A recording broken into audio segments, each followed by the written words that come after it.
Let me take you back to the year 1981. It was a very roaring time. Ronald Reagan just became President of the United States. François Mitterrand was running for President of France and eventually became it. And Spaceship Columbia was doing its very first orbital trip. Kim Wilde was singing Kids in America, and people like me, synthesizer lovers, had a very expensive time of their life because buying a synthesizer, a real synthesizer, was hardly affordable. What you wanted was polyphony, to be a real member of the band, and memory patches to avoid your other band members and your audience waiting for minutes for you to change your sounds. Well, a polyphonic synthesizer with memory was unaffordable. You needed a Jupiter 8 or a Prophet 5. But then Roland came with the Juno 6, which was a very nice 6-voice polyphonic synthesizer, very nice sounding, but it still lacked memory. And then Korg came up with the Polysix. The Polysix was 6-voice polyphonic. It had 32 patches of memory, and best of all, it was affordable. And here it is, 38 years old and still looking like it left the factory yesterday. Let's have a look around the instrument. Let's look at first at some presets first of all. Fiddle around with it a little bit. Very fat and nasty. A bit too nasty to my taste.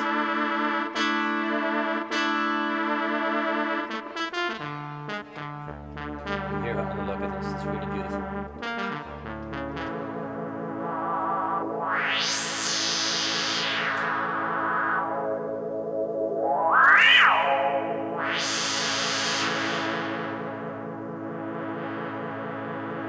Really warm.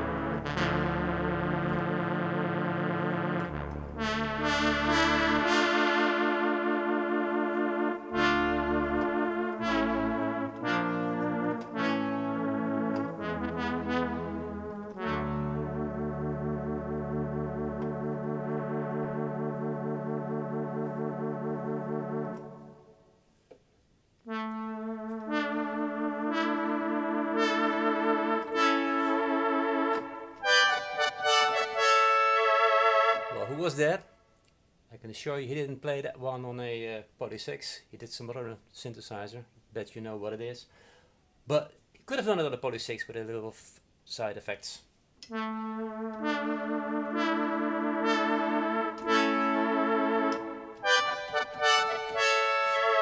go through some other presets.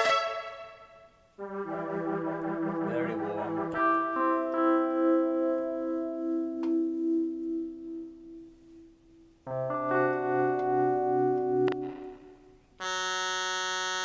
Very nasty. Electric piano.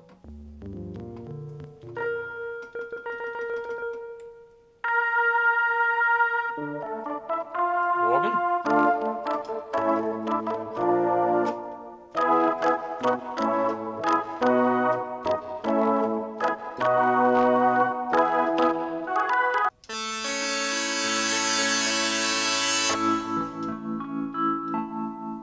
Xylophone.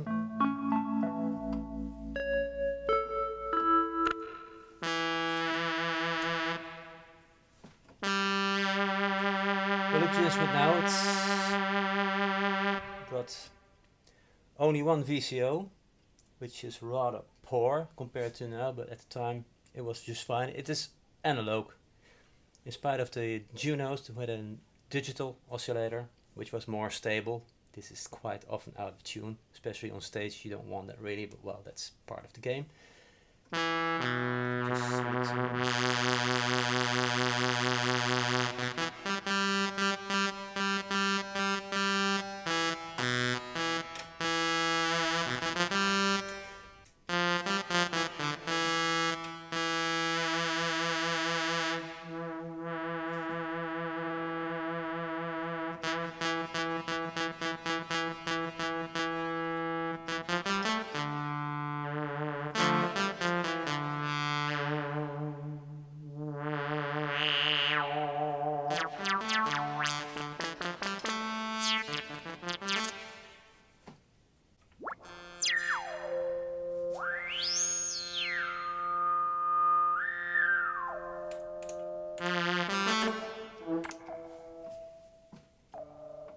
4 banks here with 8 voices each.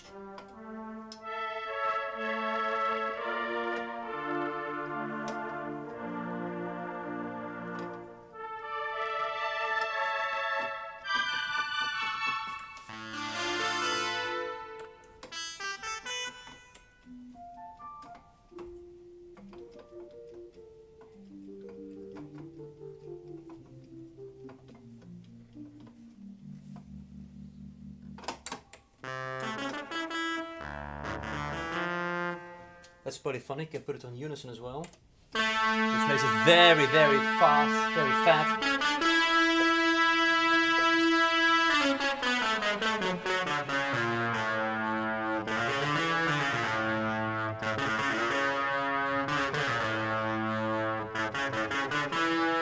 Banjo.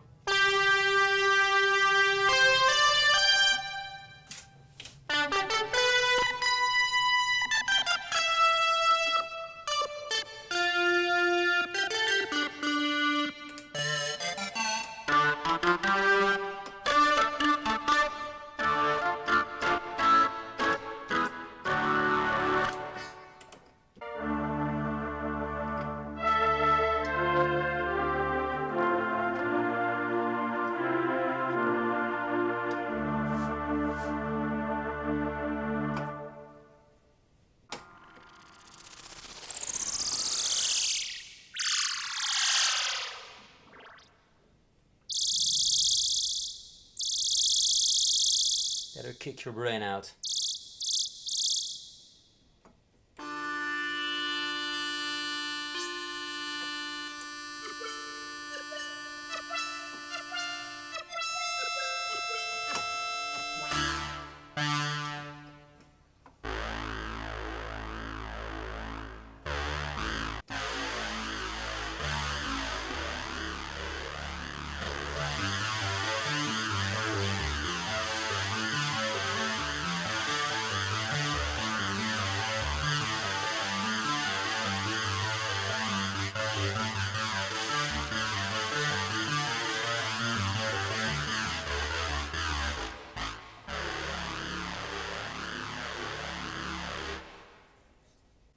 For its time, it was a very usable, very practical instrument.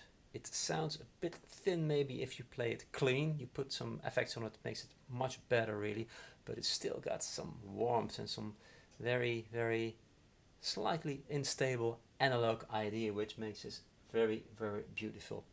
Of course, Roland didn't sleep at the time. Their Juno 6 was successful but without memory, so they came up with the Juno 60, as we all know, which had memory even more than this instrument, 56 patches instead of 32. And perhaps because it was stereo, it had a stereo chorus built in, but it sounded a bit warmer, a bit fuller, more practical, and that made the Juno 60 far more successful than the Polysix by Korg. But the Polysix is an instrument that should not be forgotten. It's got its own very special character.